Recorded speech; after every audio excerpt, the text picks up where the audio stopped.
adults in the United States consume an average of 200 milligrams of caffeine per day. Most people wake up and their first move is to fix a pot of coffee. Plenty of people claim that they can't even function without their daily cup of coffee. But do you really know how caffeine affects you? Caffeine's main purpose is to keep people alert, and in moderation, it's perfectly fine to consume. However, too much caffeine can cause physical dependence and result in serious symptoms.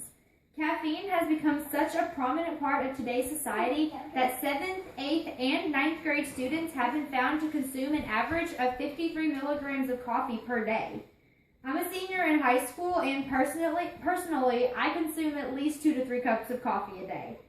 Caffeine is casually consumed by the public with no regards to the effects it has on the body, and despite the fact that it is considered a stimulant drug. The main use of caffeine by the public is to increase mental alertness. When people begin to feel sluggish, they'll drink a cup of coffee in order to wake themselves back up. When caffeine is consumed, it usually reaches its peak level in your blood within an hour, and it'll stay in there between 4 to 6 hours. Aside from increasing alertness, caffeine also causes jitters and shakes, sleeping problems, increased heart rate, uneven heart rhythm, increased blood pressure, dehydration, and dependence. These are only some of the side effects that are taken into consideration by the FDA. While caffeine may be readily available and widely accepted, the FDA still classifies it as a stimulant drug.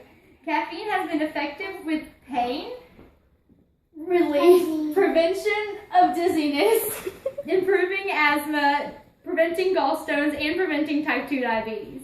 As with any drug, repeated use of caffeine results in the body building up a tolerance to it. The higher tolerance one builds up to caffeine, the more of it the body will need to achieve the same effect that it was getting before. Too much caffeine can result in a physical dependence to caffeine, while a moderate amount, which is approximately 200 milligrams, is not harmful. Keeping consumption to a moderation is the difficult part. Just as with any drug, it is possible to overdose on caffeine. For a healthy adult, 400 milligrams of caffeine per day is considered to be safe, but still a little much. Drinking over 400 milligrams of coffee in one day can result in insomnia, nervousness, restlessness, irritability, upset stomach, and eventually physical dependence.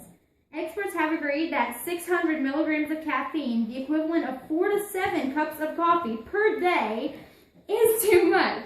If one does develop a physical dependence to caffeine, a lack of caffeine will likely send them into withdrawal symptoms. Withdrawal symptoms can include severe headaches, muscle aches, temporary feelings of depression, and irritability. These symptoms often send people to more caffeine consumption, continuing a vicious cycle that is extremely difficult to break. Caffeine is a common staple of today's society, but it does remain classified as a stimulant drug. Caffeine affects the central nervous system, causing the feeling of being mentally alert and awake. Daily caffeine consumption results in a buildup of tolerance to the drug, causing the need to consume more. This cycle can end in the person developing a physical dependence to caffeine. Going without caffeine then sends a person into withdrawals, causing more caffeine consumption and the continuation of a cycle. Caffeine is acceptable in moderation, but too much of a good thing can lead to serious consequences. Thank you.